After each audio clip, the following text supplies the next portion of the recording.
Welcome to the Driveway Beers Podcast. Conversations you have in your driveway over a beer with your friends and neighbors. All right, welcome back to another show. Thank you for coming back. As always, please share, like, subscribe, rate us, whatever they let you do on wherever you're listening. Driveway Beers Podcast. Thanks for coming back after the name change. Appreciate that. This is the second episode as the Driveway Beers Podcast. Same show, different name.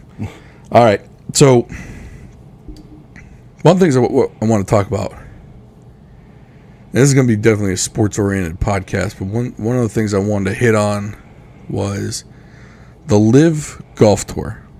LIV, I think it stands for like 54, something. I don't know what 54 stands for. I think L is 50. Yeah. So IV is 4. Yeah, but they call it LIV, which is weird. If you're going to use Roman numerals in it, like wouldn't you rather have it called 54? If that's what LIV stood for? Right. Super Bowl 54 is not going to be called Super Bowl LIV. Correct. So, I don't know. Sorry. So, I'm already bashing this, and that's not where I was really going with this. All right. So, LIV Golf Tour, Saudi-backed, of course. So, now everybody and their brothers up in arms about it. The Saudi human rights thing. They killed a journalist. That Jamal Khashoggi thing. So people only care about that selectively. Correct. So Joe Biden just went out there to beg for oil from them. Mm-hmm. Nobody cared about it then. When we sell them F-15s, nobody cares about it then. But like golf, they care about it. Well, so let's look at the alternative. The alternative to LIV Golf is the PGA Tour. All right. You're telling me all these title sponsors on the PGA Tour, Nike, Adidas, Reebok, Puma, all of these companies don't have sweatshops in China, right? Right. They've got some great human rights track records. I'm sure those employees in China and Vietnam are making a living wage. Absolutely. And they have benefits, and their college tuition's paid for, and paternity leave, right? I'm sure they're getting all of it. Yeah. And never mind that. What about the golf club and the golf industry manufacturers? Callaway, Titleist, TaylorMade. I'm sure there's some others I'm not thinking of right now. Ping. Yep. Right? All of those don't have sweatshops in China either.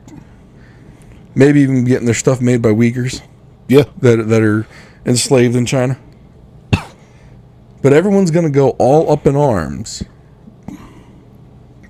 when golfers from the PGA Tour decide they want to try this different golf league. And I'll get to the differences in that in a minute. Because there are very significant differences between the two leagues that golfers have been asking for years. Mm-hmm. They've been asking the PGA to alter some rules and some formats.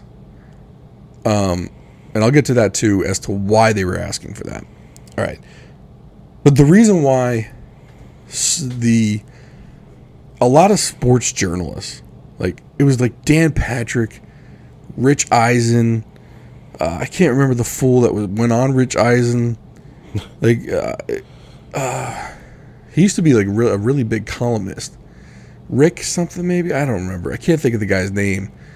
But anyway, he's gotten into golf writing later in life and whatnot. But a lot of these golf sports journalists or just guys that cover golf more they're just lambasting the LIV Golf Tour, which by the way is headed by Greg Norman, one of the greatest golfers there was. He's the Shark. He is. That's his brand. Yeah, the Shark. So the hypocrisy of what I'm hearing is ridiculous to me. Now, the U.S. Open was just played, and some of those golfers were able to play because the U.S. Open is a USGA event, not a PGA event. Okay. So what happened was golfers like Phil Mickelson, Bryson DeChambeau, the big names, Dustin Johnson. I'm sorry, Bryson didn't play in the first one. It was Dustin Johnson and Phil Mickelson. Those are two big ones. There were some other guys though that decided to go play in the LIV Golf Tour first event. As soon as they did that, if they didn't already turn in their PGA card, because the PGA wasn't going to let them play, they revoked it or they suspended them. So like, nope, you're not going to play here and there. Okay, that's a little odd because they do let them play on the DP Tour, which is the old European Tour. Yeah. But not this one. You can't play on this one. And then the other strange thing that came out was, so the event before the U.S. Open, they were talking to golfers about it, and there were some golfers like Rory McIlroy, another big name. He was like, it was almost like he took it personal that other golfers were going to go play in this other tour. And it was him and like 4 or 5 other golfers that said, they were just like, I don't know what's going on with those guys. I don't agree with it. I don't think they should have done it. Of course, the Saudi questions came up and everything like that, but they didn't talk about their own sponsors and their record on human rights. And so, just this weird battle, like where these guys that went and played in the LIV Tour had to almost like defend themselves for making that decision over. I kind of felt like it was almost like the political hit jobs that have been done by like the organized media. So like the Washington Post, the New York Times. All these established media companies would go, like, they would hone in on the one thing that they wanted to, shoot the propaganda out about to convince the rest of the world that this was the right way, this was the wrong way. The PGA was right, LIV Golf was wrong. And it seemed really, really coordinated, and I didn't find hardly anyone that kind of put out the facts as to why these guys would do it. One, the money was enormous. You're talking a $20 million purse, and even the last place guy got paid. Okay. And what a lot of people don't know is all the people that become eligible for a PGA Tour event, the last place guys, so the guys that get cut day 1, day 2, make zero money, which means they had to get there on their own. They had to pay the caddy out of pocket. They make no money unless they have some sponsorships. Now, most of the guys at the bottom don't have much sponsorship money. Right. Then the guys who do make the cut make the last final 2 days. The guy at the very bottom makes no money. The PGA Tour, and this was one of the gripes of some of the players for years, was that it's very lucrative for the guys at the top. Probably the top 50 golfers, right? Yeah. Everyone else was playing at a loss to try and get into the top 50 so they could make the money. The problem is, what if you're hammering it out for like 5-10 years and you're just on the cusp, right? You're just losing money hand over fist. But the players on the last place NFL team still get paid. Yeah, maybe it's kind of like the minor league baseball system, where now all the league minimum in MLB, I think, is like what, 300,000 or something like that. I think it's over 4 now. Okay, yeah, but yeah, I get. So those guys are at least like, you're the, the third string utility infielder, and you or some reliever that comes in every now and then. You're going to make league minimum. Yeah. But the minor league guy who's playing AAA, who has a 2-way deal, that dude's making, $5,000 for the summer.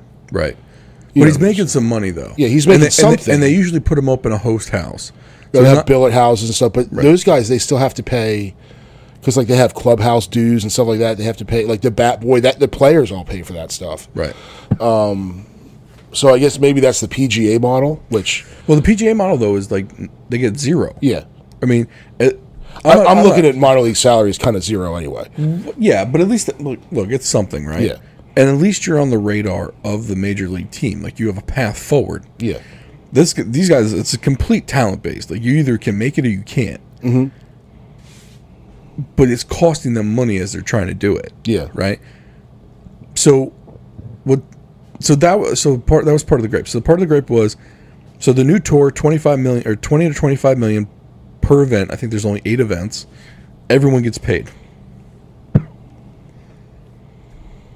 Now, there's things that could probably go into the questioning of, okay, well, what if you're a new guy? How do you get in? Yeah. Right? Is there PGA Tour has Q School to get your tour card? That's how you get to go to these tournaments. Like, how do you break into LIV? Right? Okay, very good question. What's the feeder system? I get that, but for the guys that are in, everyone gets paid. So at least you're not traveling to the event on your dime. At least you can get there. Even if you make nothing net, well, at least you didn't have to go into the red just to get there and get home. All right. So, more money per event. The other major difference is 3 days, so 3 rounds instead of 2. Or, I'm sorry, 3 instead of 4. So PGA is Thursday, Friday, Saturday, Sunday. Okay.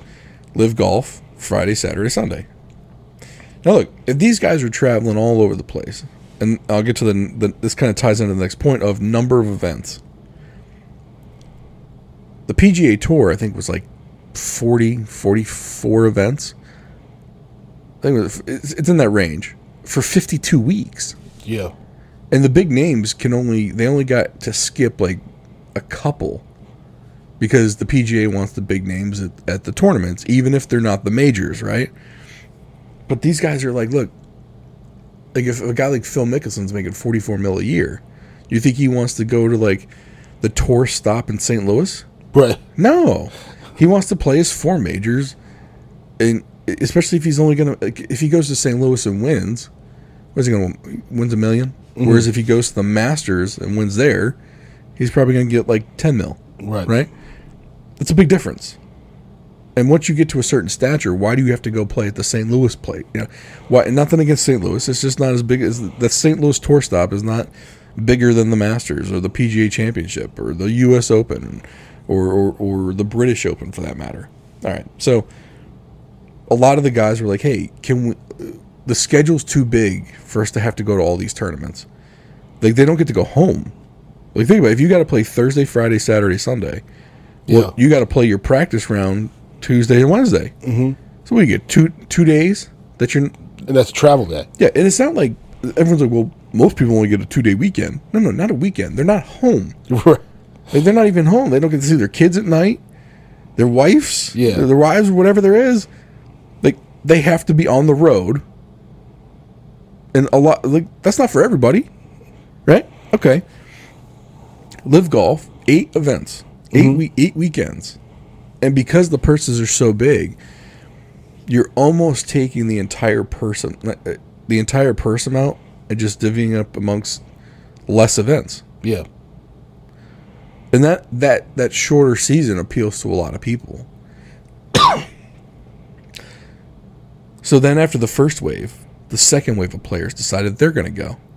So after the U.S. Open, the next wave of players, so Bryson DeChambeau, Brooks Koepka, like now you're starting to pick off more of the top 20s. Yeah. Like before, you only had 1 or 2 in the top 20 that decided to go toward the end. Toward the end of their careers. Not a big deal, right? Phil only has a couple more years left before he goes play senior tour. But now he goes to LIV Golf, going to go bank on some, go make some bank and right off to the sunset. Right. It's almost like when David Beckham played MLS. Right. Like, he's on his way out, but he's going to go to Los Angeles and live the Hollywood life with his wife. And Bingo. Bingo, yeah. Better spot where you are in your life, right? But now some of these young guys, like a Brooks Koepka, Bryson DeChambeau, like now these guys are going. And the PGA Tour is starting to hemorrhage some players, like big name players. Yeah. And so, just like every bag organization, what do you think they did? Do you think they relaxed? No, they dropped the hammer. They doubled down. Yeah. They doubled down like dumbasses. And so the funny part is, though, recently the PGA Tour announced that they were also going to start an 8-event mini tour within the tour with those big purses. Now, keep in mind, if they would have done this 2 years ago, none of this would be going on. LIV Golf wouldn't exist. Yeah. Because the LIV Golf format is what the golfers were asking for. And the PGA Tour, when Phil went in there to talk, like they all went to talk to the head of the PGA, and they just got shot down. Yeah. No, this is how we do it. This is how it's always been done. But here's the thing. So, if LeBron James set up a meeting with David Stern and said, these are a couple things that are bothering me about the NBA is not going to tell him to pound sand. And I'm not a big NBA fan. In fact, I'm not an NBA fan at all. But the NBA really understands that, like, these players are where they're, where they're making their money. I think the NFL would probably tell them to pound sand. I don't know. Last couple of years they haven't. Yeah, but you'd think if you're the PGA, who I don't even know who's in charge of the PGA. I think Moynihan, something like that. So if they're big name guys came and say, hey, look, we got to make some changes. Like you might want to listen to those guys. And then it's not like LIV Golf just appeared out of nowhere. Right. Like someone said LIV Golf 3 times and he showed up like Beetlejuice. Right. The rumble, especially with a guy like Greg Norman involved in it, like people knew what was going on. Oh yeah. Whatever happened to like being able to see past your nose? Like people don't never play the long game. Everyone's just playing the short game. Well, you know what they thought? They thought there was no way that a new tour would come up and challenge the mighty PGA. Right. This is almost like if everyone came out. What's the new football league in the spring that's playing right now? There's USFL. I think XFL comes out next year. Yeah, so USFL right now. Mm-hmm. So I guess they kind of thought it would be like, oh, the USFL came out. Like these big name players, like, Lamar Jackson, Tom Brady, even though he's old, but Patrick Mahomes, they're not going to jump ship and go play in the USFL, but then they end up doing it. Right. Right. No, that's exactly what it is. But I mean, it's like if the USFL could pay Aaron Rodgers instead of paying him $50 million a year, they were going to pay him $75 million a year. Yeah, that's play 8 games, and then they're going to and play half the season. Yeah, and then they're going to get pissed at him for doing it. Right. Like they're like some of the arguments these guys are saying against the players that went. Oh well, they're just chasing the money. Yeah, no kidding. Aren't they all? Yeah, well, it's a profession. Yeah. If I got paid, if I had the opportunity to get paid 3 times what I'm currently getting paid from my current employer, and work half as much, I'm probably going to go take a look. Yeah. Never mind leave. Yeah, of course I'm probably going to leave too. But the weird thing for me in all of this was it seemed like a coordinated hit from the talking sports heads. Like no one's really pointing out that if LIV Golf not only plays out this season but remains viable for another 5 to 10 years and beyond, and they take down the PGA Tour, because let's say LIV Golf, let's say it works. Yeah. What do you think other golfers are going to look at? They're going to be like, wait, I can make the same or better money over here in 8 to 10 weeks a year versus 42. Mm-hmm. Shoot, even if they had a 20-week season. Yeah. Spread out over, let's say 30 weeks. Or PGA becomes a minor league feeding into LIV Golf. Right. But then for the PGA, though, that's probably even worse. Yeah. Because it's kind of like the head dog. Like, presidents don't want to be vice presidents. No.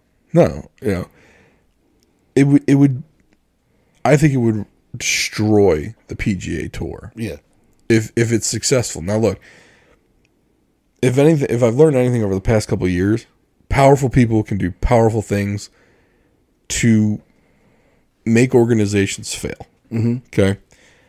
Now, don't get me wrong, though. LIV Golf has some very powerful backers to it. Yeah. But those powerful backers also have other things in the pot. Like you said, what if the PGA Tour gets Joe Biden or something to say, hey, look, I think you should cut out your investment in that LIV Golf Tour, and we'll buy an extra 300,000 barrels of oil. Mm-hmm. Yeah. Like, what if they got those kind of friends, right? Mm-hmm. Or if you go in the other way, if you don't stop supporting LIV Golf, then we're not going to buy any oil from you. Yeah. Like, what if they do? Well, they just cut the spigot of money off, right? Mm-hmm. I mean, at the end of the day, with business people, money, green talks, right? They don't care about any other color than green. Mm-hmm. So either the Saudi guys, the Crown Prince, is either going to stick to his guns because he believes the money is in the long game with LIV, or he's going to say, it's not really worth it to mess up other things from the royal kingdom. Yeah. for this golf tour. Yeah, or we're not going to give you your F-15s. Right. Or, next time, whoever, when the Ayatollah starts rattling his sword, we're not going to be there to defend you. Well, and the thing for these golfers is, let's say LIV Golf folds. Let's say after a year or two it folds. Now, for Phil, it's not going to matter. He made his money. Yeah. Dustin Johnson, not so much. He's probably close to his 40s, right? Not going to matter. But Bryson DeChambeau, Brooks Koepka are fairly younger guys. Mm-hmm. If LIV Golf goes away in 2 years and they haven't made enough money to retire on, yeah, the PGA Tour, if they finally get what they want and LIV Golf goes away, and take them back. If they really wanted to step on their necks to make sure this never happens again, you can't let those guys back in. Yeah. You just can't. Now, another weird thing that kind of happened with this. So I mentioned the DP Tour, which was the old European Tour. So in order to make like the U.S. Open, the PGA, not the PGA, the U.S. Open, the British Open, and the Masters, I want to say there was one more. In order to make them, you have to accumulate what they call world points. Okay. And you can earn world points and on PGA events, which is why they have those. I mean, that's one of the reasons why some of these golfers go to those smaller events to get their points in. Mm-hmm. And so they get their points by going and playing those events. And you can only get on the PGA Tour and the DP Tour. Those are the only places you can get world points in. Mm-hmm. LIV Golf, you cannot get world points. So if guys like Phil and Bryson and all these guys, if they still want to play in those majors, the British, the U.S. Open, the Masters, they need to get world points from somewhere. Right. And what just happened was the DP World Tour said that those guys couldn't play on their tour either. So there's the mafia. Right. So the DP Tour and the PGA Tour got together and said, okay, none of the guys that go to LIV can play in either one of the tours. Now, if I was the DP World Tour in Europe, which the European Tour plays a much more compact schedule, I may have made a strategic decision to side with LIV Golf. Let those guys play in a couple of the DP events to get their world points. And said, look, why don't you kick us some money?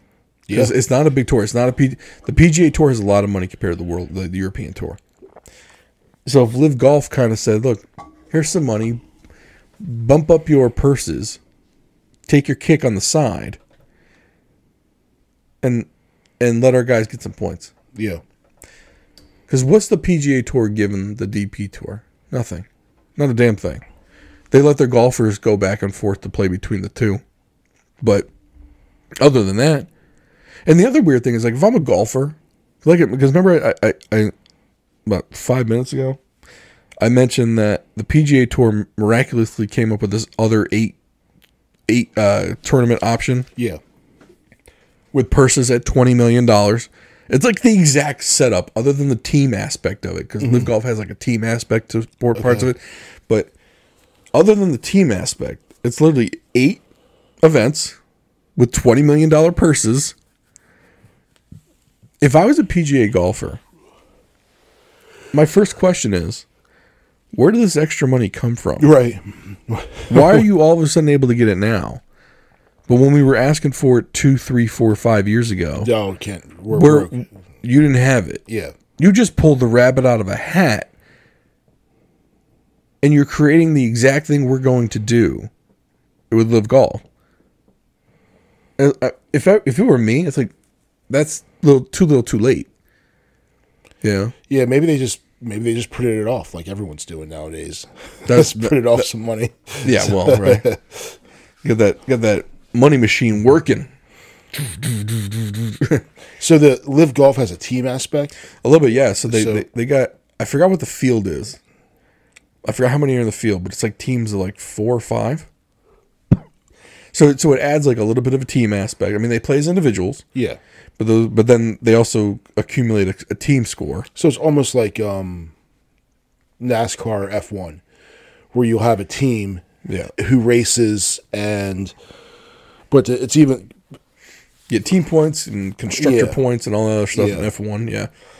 But yeah, and I think in F1 the team aspect is bigger than in NASCAR. I think in NASCAR they just all happen to have the same owner, like Penske or Gibbs or yeah, I'm not sure they get like there's any sort of team scoring. but you also don't have to worry about like the manufacturer, like handicapping your equipment. Yeah, like a driver does. Yeah, like a driver like Lewis Hamilton and I forget what the guy's name, George something, raced for Mercedes. Mm-hmm.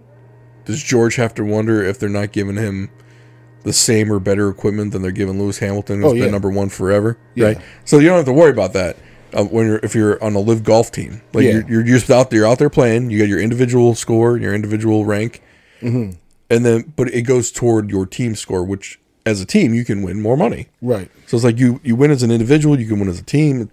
It's pretty interesting. But the funny part is nobody can watch it because no network in America will put them on. Wow. So the PGA, well, and that's probably also a thing where, say, who covers the Masters? Isn't that like on CBS or NBC or one of them? It's something. I think all the major networks, maybe except for Fox, they carry at least I think one of the majors. Like one probably carries the British, one probably carries the Masters, one probably carries the PGA Championship. So then they just say, oh, okay, you want to cover LIV, you're no longer covering this. Yeah. So the first event for LIV, you could either stream it live on YouTube, or you could stream it straight from LIV's site. Okay. That's it. Yeah. I'm like, wow. Yeah. Like they were really trying to put the screws to them. But it just goes to show, again, bad organizations, probably run by some boomer. Forgive any boomers out there, sorry, but that's probably half our audience right there. Yeah. So just clicked off. Yeah, but so they're like, oh, you know what? Well, we're just going to have it on major TV, and all the young cats are like, I don't watch regular TV anyway. Well, so that's an interesting point you got there, right? How are young kids or young adults watching golf right now? I'm sure online, probably, right? Yeah, like they watch everything. So for them, watching LIV Golf on YouTube was probably perfect. Yeah. Now, if I was LIV Golf, I would lean into that. Mm-hmm. And I would have like 4 LIV Golf channels, like LIV Golf 1, LIV Golf 2, LIV Golf 3, LIV Golf 4, LIV Golf 5. Have multiple cameras. Yeah. And just show multiple holes. Yep. Or have a thing where you can follow a player. Like F1 does. So F1 has F1 TV. Mm-hmm. And they've got their main race camera, which it kind of moves between different race cars. Yeah. Oh, this has happened. Or this person's passing this person. Like they'll go to where the action is. Mm-hmm. But then they also have the car cams for each driver. Yeah. So you can click on, if you just want to watch your drive, that's all you got to do. You just click on him. Yeah. Then they got the pit cam. Mm-hmm. So in one app, you can just keep clicking on which camera you want to watch. Yeah, and then then you could like have the general feed free, but then you could put other cool stuff behind a paywall. Listen, man, we're making them some millions right here. Like if they're listening, they should do this tomorrow. Yeah, LIV Golf app. Yep. Put it on all the TV sticks and Roku's and all this other stuff. Make it an Android app, an iPhone app, and then.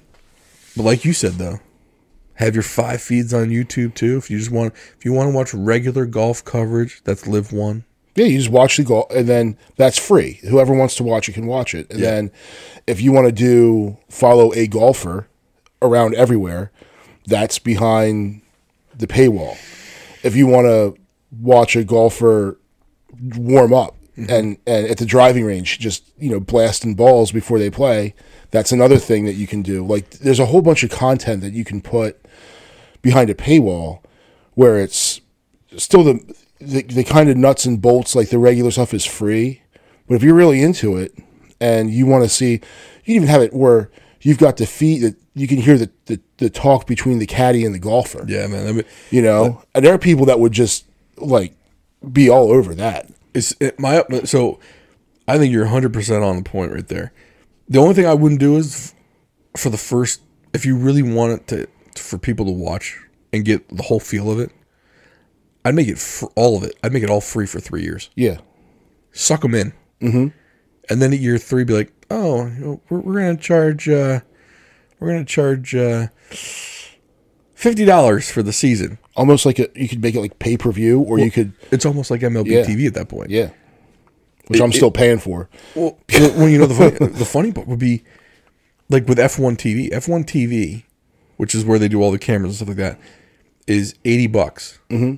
and you don't get to watch the race live. You don't even get to watch the race live. Yeah. For $90 for the year, you then get to watch it live. Yeah. All of it live. Think about that. $100 per person. Mm-hmm. Imagine if that could be your future revenue stream. And all you got to do is, while your brand is growing, you give it away for 3 years. It's like a drug dealer. Yeah. You give them the crack, let them get hooked. And by that time, by that time you now have all the big stars, mm-hmm. and the PGA Tour doesn't have them anymore. Yeah. Now you're the one to watch. And oh, by the way, it costs you $50 for the year. Mm-hmm. I mean, look, I think you and I need to have. We need to send an email. We need to get a consultant contract with them ASAP. You heard it here on the Driveway Beers podcast first. That's right. And you know what? The second move I would do, because you already have. They got a lot of the big personalities. Bryson's a big personality. Koepka's a big personality. Those two don't like each other. Mm-hmm. So that's even more drama in there. Oh, yeah. Phil, personality. Especially, like you said, mic them up. Yeah. Let me hear what they're talking about. Yep. Let me hear them talk shit. Right? Yeah. The other guy I would go and get off the senior tour tomorrow, John Daly. Oh, yeah. Put him in there. And honestly, let him hit from the senior tees. Yeah. I don't care. The guy's a character. Oh, yeah. Which, by the way, he goes on a lot of different podcasts. He went on Jay Cutler's podcast with mm-hmm. the I forgot his last name. The singer from Stained. I think Aaron Lewis. Okay, he's now doing country. Yes. It's really good, too. So that Jay Cutler had a podcast with John Daly mm-hmm. and Aaron Lewis. It was great. Mm-hmm. Great. Yeah. I mean, and it was a slow meandering podcast. Like, it was just conversation. Yeah. Just roaming from topic to topic. And Jay Cutler is a shit host. Because the guy doesn't like... I don't know. He has some good takes. He's better as a guest than he is as a host, in my opinion. When he was in the NFL, dude's an NFL quarterback playing for the Bears. And the dude just looked bored. Mm-hmm. Like, he'd rather be doing anything else. Right. Like, he just wanted to go back and sit on the sideline and smoke a cigarette. Yeah. Like, there's that meme with him with the cigarette. Yeah. Like, he just looked so bored. Yeah. And some of that is, like, a lot of athletes, like, they'll just look bored. Like, this is nothing to me, whatever. But, like, he was never fired up, never animated. Like, just, like, he was he was stoned. Yeah. And, so, I mean, to me, though, that for LIV Golf, the personalities are going to be more important than the golf. Oh, yeah. So if you get John Daly, and even if he's not winning, even if he's coming in last place, you keep him on the tour because he himself brings his own following. Oh, yeah. He brings the rednecks. Yeah. No, the thing is, the dude's so funny because he had one of the best lines where he said, you can't pull fat, that's why I'm never injured. Yeah. And then, like, his warm-up was, like, to smoke, it was to hit 10 balls, smoke a couple cigarettes, and crush some Miller Lights. That was how he warmed up for PGA events. And LIV Golf should put that on camera. Yeah. Let him drink while he's on the course. Yeah. I mean, it's like, look, embrace the personalities you got. Yeah. Right? Because golf in and of itself, I mean, don't worry, you got golf purists who want to watch perfect golf. Mm-hmm. But if you got a guy like John Daly who can play great golf, but also people can relate to the dude. Yeah. But you got to put him on that tour. But there's also a subset of golf. So I follow this page on Instagram called Breezy Golf. And it's funny because it's like dudes just screwing around, drunk, whacking balls and like having a good time. And then there's a bunch of, funny, and I'm not a big golfer, but I think I've played enough and I'm bad enough to really appreciate, this Instagram page. So there's a subset of people that don't want to see the perfect drive down the middle. They want to see some cussing and swearing and,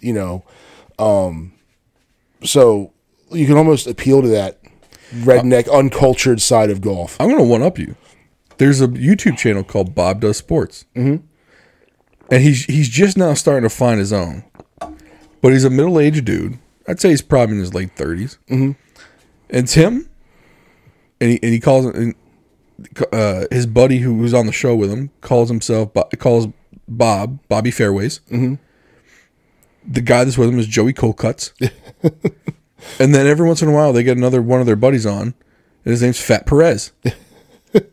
And Fat Perez looks like he shouldn't be able to golf, but he's like their ace in the hole because the guy can golf like a champ. He's John Daly. Yeah. And these guys, they hit bad shots. They shank them.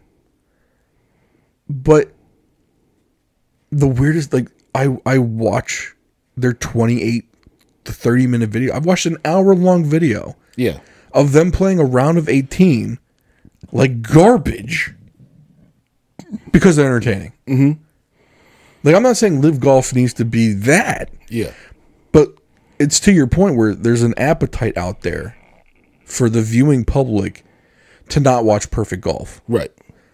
And it won't happen. I hope LIV Golf kind of like goes down that route. Mm-hmm. And if they're looking for idea men, I think, contact at drivewaybeerspodcast.com is always open. Yeah. It's always open. In fact, we'll send you an email too, but there is so much you could do in golf right now. Mm-hmm. Aside from the and everyone said, well, this is the way it's been done for so long. And that's always been a losing argument for a lot of, like, there are some places where it's great, right? Yeah. Right. Some things work really well. But right now, and golf's never, they're going to point to the numbers in golf. Golf has never been more popular, although probably aided by COVID. Yeah. Because that was the one activity people could do. They could go out and play golf without a mask on. Yeah. You're far enough away from other people. Right. And, but yeah, I think the entertainment value of watching golf on TV is kind of gone. Yeah, because you don't see a whole lot of these dudes, because they all kind of look the same. They're wearing the same clothes. You don't have a Tiger anymore. Yeah. Like when Tiger plays in an event, I know he's not going to win, but I want to watch anyway because he's Tiger. Yeah. You don't have it, but Tiger's not playing in all the events anymore. Right. So you need to do something different to get those people in. Phil by himself playing regular golf is not a big enough personality to make me watch golf. Mm-hmm. Tiger was Michael Jordan for me. Yeah. I watched the Bulls, even though I didn't like the Bulls, because I wanted to see greatness. Yeah. And Michael Jordan was the greatness for me. Like this whole argument for is Jordan better than LeBron? I don't care skill wise if they're better. The fact that Jordan dominated so overwhelming, like there was no doubt at who the best basketball player was. Right. When Jordan was in the league, Jordan was it. Mm-hmm. When Tiger played golf in his prime, it was Tiger and then everybody else. Yeah. Phil can say, well, I won some tournaments here too. You were not Tiger. You were not bringing people to the golf course. Mm-hmm. And you weren't bringing, different people to the golf course, to the game. Because Tiger, a bunch of, black or Spanish kids or whoever saw Tiger's like, oh, wow, that guy, I could do that. Right. Not that anything was keeping him from doing it before, but to see someone that's not this stuffy old white guy. Yeah, I always cringe at the whole representation matters thing. Mm-hmm.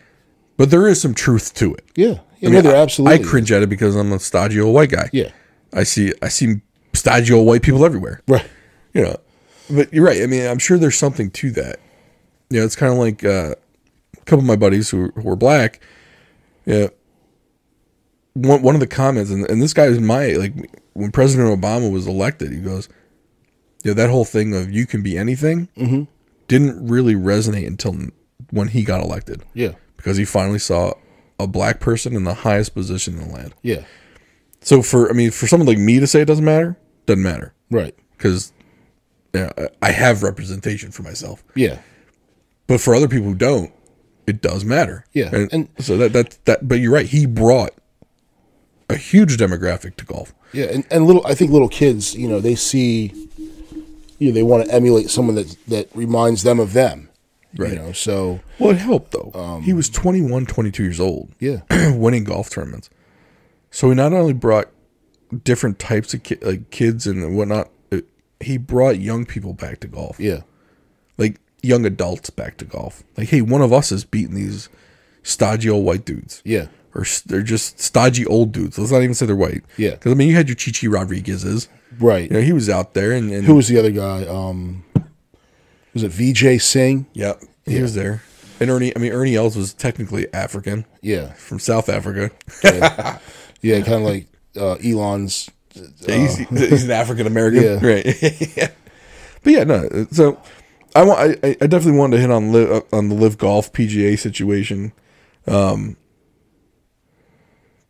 Is there anything we probably haven't hit on that? Or no, you think we're good? Yeah. There's a couple other sports stuff what we wanted to talk about. I just think we have a really good idea with the they really need to hit us up. They do. And I'll be, we can be the directors of their development in that area.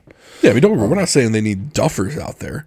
Yeah. But John Daly's not a duffer. The guy can play. Right, like I'm not telling them that they should put me out there. Well, I mean, if they wanted to. Listen, if we were out there, like, you got to watch that Bob Does Golf. We could easily replicate that, only with worse golf. This might be a good transition. There's a team. It's a baseball team called the Savannah Bananas. Yes, I saw this. And, go. And the Savannah Bananas, for anyone who hasn't seen it, they play. It's not minor league. It's essentially anyone who knows baseball would know, like the Cape League. So it's the summer leagues where kids that are college players, maybe some really good high school players, will play in the summer. So they live up there. They don't really get paid anything. They get living expenses and a billet type of deal, but they play baseball all summer. But it's very high level play. It's pretty much you've got Division I athletes, you've got all kinds of college baseball, maybe some really good high school. These kids are like probably gonna get drafted. But they play in these summer leagues. So that's what the Savannah Bananas are. Is it? So I didn't know what it was. Yeah. So they play serious baseball, but they also do this goofy like dances, and they'll like one game they were playing in stilts. Yeah. Another game, they all wore kilts. They'll do like TikTok. They'll make up TikTok dances. So pretty much if you look from it'll be your catcher or the pitcher, center fielder, and then shortstop and second baseman will do this coordinated dance and then throw the pitch right after they do the dance. They just do goofy stuff and they're hilarious and it's fun. And people say, "Oh, you can't make baseball fun." Well, these guys are doing a really good job and then they'll have celebrities like they had, or like former famous pitchers. I forget the player who did it. The dude walks down to the field, drinks a beer, and then walks to the mound and starts throwing strikes. He was some retired Major League Baseball player that did it. So it's a fun. But they actually play serious baseball, and then the idea is that they'll eventually go and do. Almost be like the Harlem Globetrotters of baseball. Yeah. So they do like different trick plays, and like the guy will, some of their walk-up songs are goofy, and then the guy will come up and like hit with, holding the bat by the barrel. They all wear these bright yellow uniforms that look ridiculous. The players all have mullets, and it's kind of fun because baseball can be stuffy too to some people. Yeah, and then they do stuff with the kid, like they bring kids on the field, and this is all during the game. Mm-hmm. And for the people like, well, that's not baseball. It's not. They sell out every game. Yeah, every game, home and on the road. Yeah.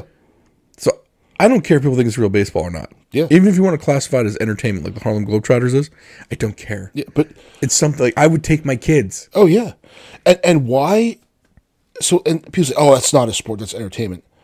Okay, well, why are we watching these sports anyway? We're watching it to be entertained. If I have a choice between watching a sitcom or a football game, I'm going to watch the football game. It's more entertaining to me. It's not. I don't bet, so I don't have money on the game. A lot of times, if it's not the Ravens, it's two teams I really don't care about. Right. unless it's another AFC North team, then I automatically want them to lose. So I do care in that regard. But you're watching it for the entertainment value. Yeah. You know, why do certain players that do certain things get attention? Because there's an entertainment value to what they're doing. Right. I mean, well, why do people watch NASCAR? Yeah. Watch for the crash. I'm not watching it for the cars going around a circle. No, drive fast, turn left. Right. I mean, some people are really into it and know. But to me, like NASCAR, like I'm not a big NASCAR fan at all. Either am I, but they use, you know, the engines, it's all carbureted V8s. I think I would have liked it more if the cars were actual like stock cars. They're not. They just put the body they're all shaped exactly the same. right. What I makes want them to actually go take a real Ford Fusion and race that. Yeah. Stock. Yeah. That's a stock car to me. Yeah. Not this garbage they're putting out there. Right. They're all shaped the same for aerodynamics. The only thing that differentiates a Toyota from a Ford from a Chevy are the stickers they put on it. Right. The headlights are stickers. Mm-hmm. They're not even part of the car. Right. So, yeah, I'm just not. Now, NASCAR road racing can be entertaining because a lot of them just can't do it. But there's only two of them. Yeah, there's Sears Point and Watkins Glen. Yeah. Is Darlington one? No, Darlington's. I think Darlington's a short track. Maybe. But yeah, I wish they would do more road races. Yeah. But all right. You mentioned football and the Ravens. So for us, this is obviously we're both Ravens fans. Another person who was getting kind of reamed in the media was Lamar Jackson. So I think it was Chris Sims that it was either Chris Sims or Dan. It was Chris Sims. Yeah. Pretty much said, sign your contract, get in, get your money while you can. And Lamar was like, I'm going to do what I'm going to do. You got other things you need to be paying attention to. Mm-hmm. Don't pay attention to me. Don't worry about me. So Lamar doesn't have a contract. He's going in. I mean, he does, but so he's going into his fifth year. He's playing under his fifth year of his contract through his rookie deal. I think he's making like 18, 19, or 19 and a half, something like that. Yeah. It's something in that range. So he's going to do okay. It's guaranteed money. Yeah. But the latest quarterback contracts out there, I think Deshaun Watson is like $40 million per year. And the dude ain't played in over a year. Not going to play this year either. Right. Well, right, yeah. That comes out, I think, that'll be the next topic. But people are like, even the local media are like up in his guts about this contract. Yeah. Which surprises me a little bit. Because this is the exact scenario a former Baltimore Raven quarterback was in. Joe Flacco. Mm-hmm. And in that fourth or fifth year, whatever the final year of Joe Flacco's rookie contract was, he didn't sign a contract. He's like, I'm going to bet on myself. Mm-hmm. Went and won a Super Bowl, cashed the heck in, became one of the top 5 paid quarterbacks in the league. Right. Well, what if Lamar's doing the same thing? Mm-hmm. He had a down year last year. Yeah. Because he got hurt. Issues with the offensive line, all this other stuff. Offensive line is now better. 3 of the hurt running backs are back, although I think Justice Hill's going to be out, and they're going to bring a rookie in. But a lot of the defense that was hurt is now back. Mm-hmm. Okay? So on paper, this team is much better than it was, assuming injuries don't happen again. If I'm Lamar, I'm looking at this and saying, my chances of getting back to that like 14-2 mark like we were a couple years ago, or I guess now it would be 14-3 or 15-2 because they got the extra game. I got a chance to do that, get back to the playoffs. And if I do that, my value goes way up. Mm-hmm. Especially with the contracts they're giving out. Yeah. Worst case scenario, I get hurt, I cash in an insurance policy. Second worst scenario is we don't make the playoffs, and I don't have to sign a contract. The Ravens franchise tag me, and I get paid the average of the top 5 quarterback salaries. Yeah. Next worst case scenario is I still don't sign a contract. The next year, they franchise tag me again, and now I get, I think, 120% on top of what I was getting before. Now he's up in that 30 million mark, and those franchise tags are guaranteed. Yeah. Or he can sign a long-term, fully guaranteed contract. Like, I mean, shoot, Minnesota gave a fully guaranteed contract to Kirk Cousins. Yeah. If he's like, look, I'll sign for 35 mil guaranteed over 5 years, it's better than the 20 to 25 they're probably, or 26 they probably be willing to give him now. Yeah. So if the problem is the media right now is like, he's a young kid, he should take the money. Yeah. No, he's a young kid. He can bet on himself. He's only 25, I think, right now. And that's like the Redskins. Well, they were the Redskins then. They franchise tagged Kirk Cousins twice. Yeah. And then he ended up, because they never liked him. And I think that was a lot of just bitterness over the whole RG3 situation and the fact that the Redskins are a dumpster fire. Especially now, Jesus. Yeah, I guess they're the NFC dumpster fire, whereas the Browns are the AFC dumpster fire. Wow. That's a whole podcast just on two teams right there. But and how you can screw up such a good thing. Yeah. So, and Kirk Cousins made out. So I think Lamar's in a position of power. He's kind of in a win-win, But I listen to 105.7 The Fan. They kind of get on him. Like, some of them understand it, but then you hear people calling in. Like the other, of course, the professional pundits on the radio. Yeah. He should sign that contract. There's no way he should be putting that kind of money down. They shouldn't be. Like, yeah. Like, if I got the opportunity, again, it's hard for me to fathom because I'm not going to ever be that rich.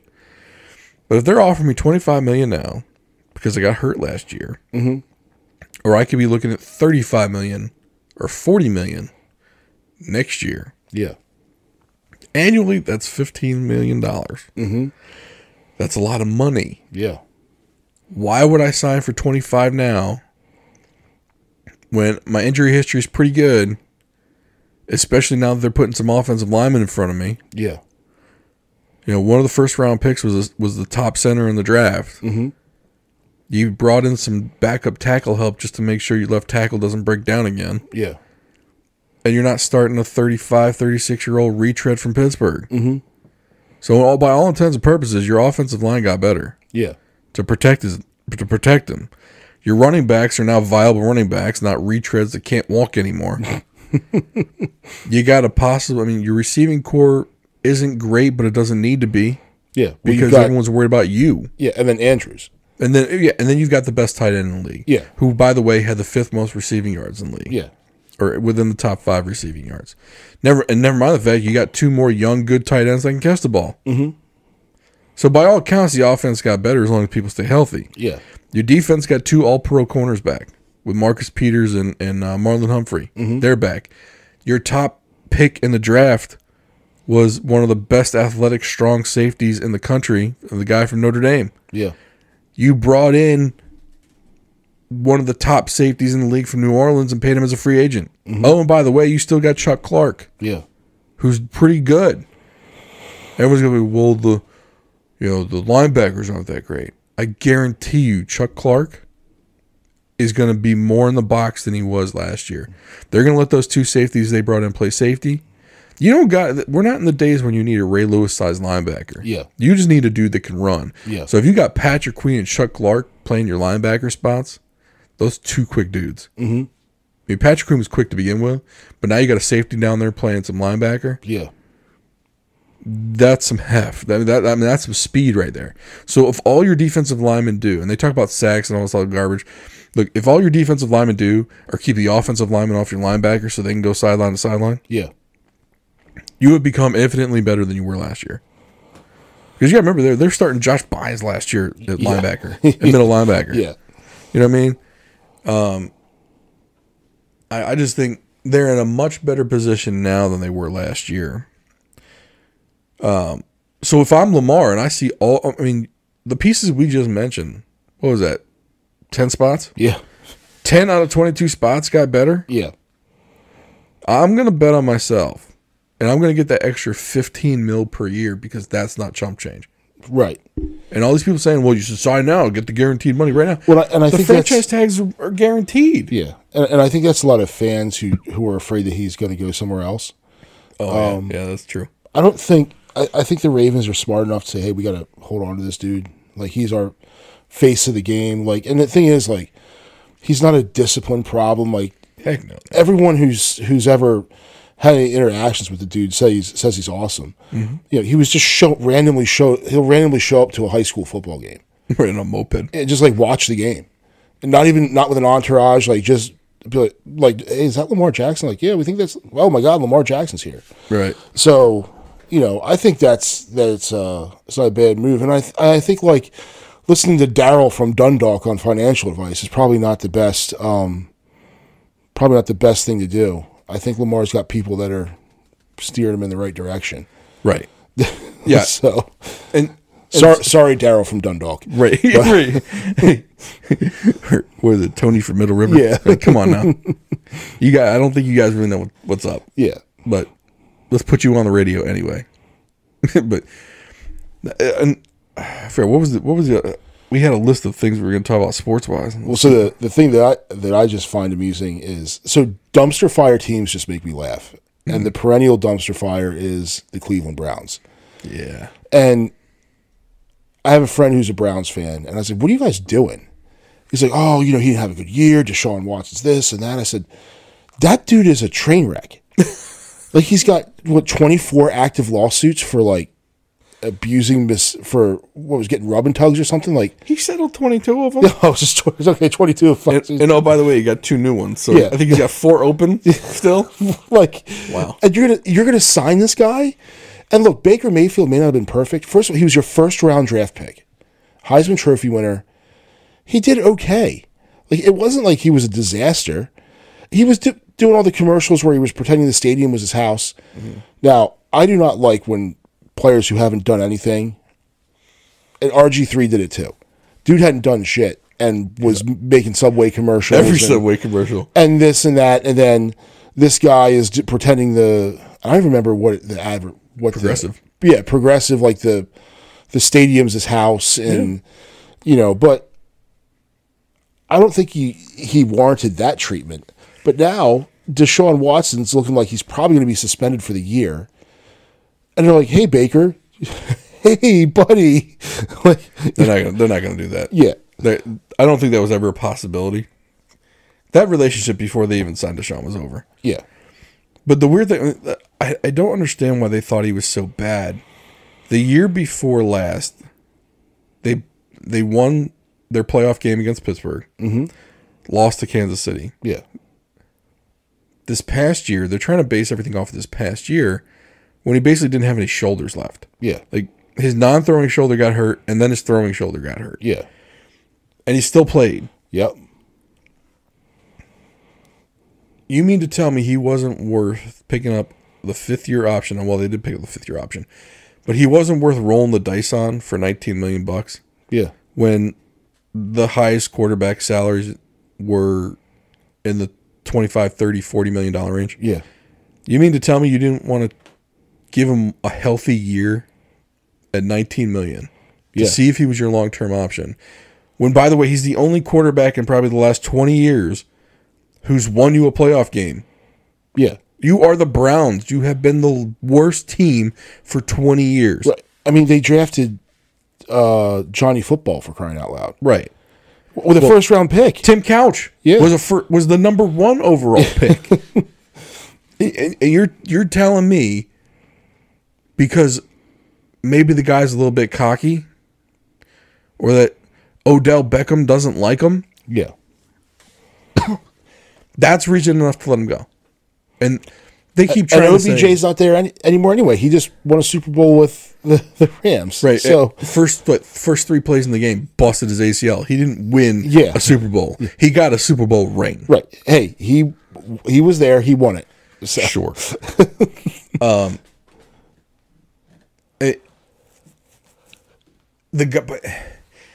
So the guy's playing with no shoulders. A wide receiver's father is showing videos of how many times Baker missed his kid. Yeah. I mean, he seemed like, other than being a little bit cocky and making those commercials. Yeah. Doesn't get in any trouble. Doesn't cause trouble. It doesn't really do bad interviews. Mm-hmm. Like he's not Jay Cutler kind of cold. You know what I mean? Smoking a cigarette. Right. He's not like, don't get me wrong, he's probably not endearing to a lot of people. Yeah. But he's not Jay Cutler trying to like pushing your fan base away. Yeah. But when they drafted him, they all thought he was the savior. Right. You know, and now it's like so quick to just see you later, dude. And you know, it's they always talk about players and how they have no loyalty, but no one ever talks about how teams have no loyalty. Of course, yeah, the business part of it, right? Yeah. I mean, players talk about it. Yeah. So, you know, I just thought they kind of did him wrong. And I'm not a big fan of him. I could really not care less one way or the other, but the fact that they're so bad and everything they do just blows up in their face. They're just awful. Like, aren't you guys like professionals who are supposed to know what you're doing? And they obviously don't, or they just get it wrong all the time. Yeah, I mean, and the funny thing is, I don't even know if you can blame it on management, because Jimmy Haslam was fairly new management from them. Jimmy Haslam of Pilot Flying J fame. He owned the either Pilot or Flying J, and then the two companies merged. Yeah. Which, by the way, the dude ran like some kind of some gas scam. So he's a real good dude. Yeah.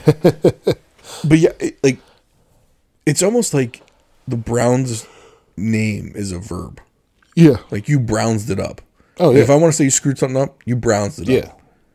Or you're the Browns of the league, or you're the Browns of baseball. Like the Flyers are the Browns of hockey. I don't know, man. At least they had some. Like, when we were younger, they had like the Lindros years. Yeah, but they've just Philadelphia. First of all, off topic, but it's where goalies go to die. They never do anything right. Don't you besmirch my Ron Hextall? Yeah, no, I love Ron Hextall. But they haven't had a goalie since. But that was like 35 years ago. All right, age dates us. And the only cup Hextall won was as the manager of the LA Kings. So I didn't say he was winning cups. I'm just saying he was amazing. But no, I love Ron Hextall. But right now they're just awful. Yeah. But I like watching the Browns be bad because they're in the same. You don't have a choice. Yeah. And I don't ever want to see them get good. No. Because they're just more fun bad. It used to be the Bungles, but the Bengals, they even figured it out. Well, hold on now. They figured it out for a year. Yeah. Don't get me wrong. Everyone thinks Joe Burrow. No, Joe Burrow might be the second coming. But Andy Dalton played some really good quarterback for them for some years. He did. With A.J. Green. Yeah. And even they barely cracked the playoffs a couple times. Yeah. Because the Ravens and the Steelers just dominate that division. That's 4 games a year you got to play them. Yeah. And that's tough. Yeah. And the Steelers, no matter what they have, always find a way to win. They do. 8-8. Yeah. They'll at least get to 8-8. Yeah. And every year, like, they'll be 2-6. But, they're done. The next thing you know, they're, like, getting a wild card spot or winning the division. I heard Mike Tomlin was on the hot seat. I'm like, you're stupid. Yeah. Like, someone actually wrote an article that said, that's Mike Tomlin on the hot seat. That's some dumb media thing. This Pittsburgh Steelers have had 3 coaches in their history. Right. Maybe a little bit more, but the big Chuck Noll, Bill Cowher, and Mike Tomlin. And I don't think Mike Tomlin's had a losing season. No. Maybe one. Yeah. And he's been there almost 20 years. Yeah. Well, 15, I think. Yeah. And he's only had 1 losing season. Do you think if he has a losing season with a rookie quarterback or Mitch Trubisky, they're going to fire him over that? The Steelers of all teams. Right. No, he's not going anywhere. And as much as I hate the Steelers because I'm supposed to, I got to respect them because it's a well-run organization. Just like Baltimore is a well-run organization, so is New England. They are, and when you look at these teams that do well over time, they have a consistent track record. They have a couple things in common. They don't just shit-can quarterbacks left and right. They don't shit-can coaches left and right. They give these guys time to grow, and they have a good front office staff. Mm-hmm. So, the Patriots have had Bill Belichick forever. The Steelers have had Tomlin for over 20 years. I guess the one with the least amount of time among them is the Ravens with with Harbaugh. So, But even he's been there almost 15 years. Oh yeah, he's been there for a long. But look at the Redskins. I mean, it's a disaster. The Browns, disaster. They're all awful. And the funny thing with the Washington team, the coaches they brought in have been big names. Yeah. And they've failed. Yeah. At some point, like Joe Gibbs, second time around, failed. Yeah. Well, Joe Gibbs came on. He comes in and he's still playing, 1990 smash mouth football. Right. Brings Richie Pettibone back, the offensive coordinator. Yeah. But I'm just saying, like, Ron Rivera was a winner in Carolina. Yeah. Having a rough time there. Yep. Spurrier, Shanahan. Yeah. Won a Super Bowl. Yep. And his son was the OC. Who, by the way, San Francisco is one of the most adaptive offenses there is. Yeah. Couldn't make Washington work. Yep. At some point, you just got to look at, okay, this organization is just horribly run. Well, I mean, obviously, and they're figuring that out with Snyder now. Yeah. The 2 sets of books and all. That guy, I'm surprised he still owns that team. Yeah. They're going to make him sell it. Yeah. There's no shot he keeps that team. Well, I think that'll be the best thing for that team is getting rid of him. Yeah. Because even these teams have gone around and even the team like that were just god awful, come back and they do something, So eventually they'll be a contender, but just never the Redskins. So I think we're going to start using that as a verb. You browsed it up. Yeah. Can't really say you bungled it up anymore because the Bengals aren't that bad anymore. No. But the Browns have been. I am convinced the Browns will be the Browns forever. Yeah. And so I'm just going to say you browsed it up. If someone screws something up, you browsed it up, man. You browsed it up. But thank you for listening to this show. We hope you had a good time with us with this sports session. We like to do these every once in a while just because we're big sports fans.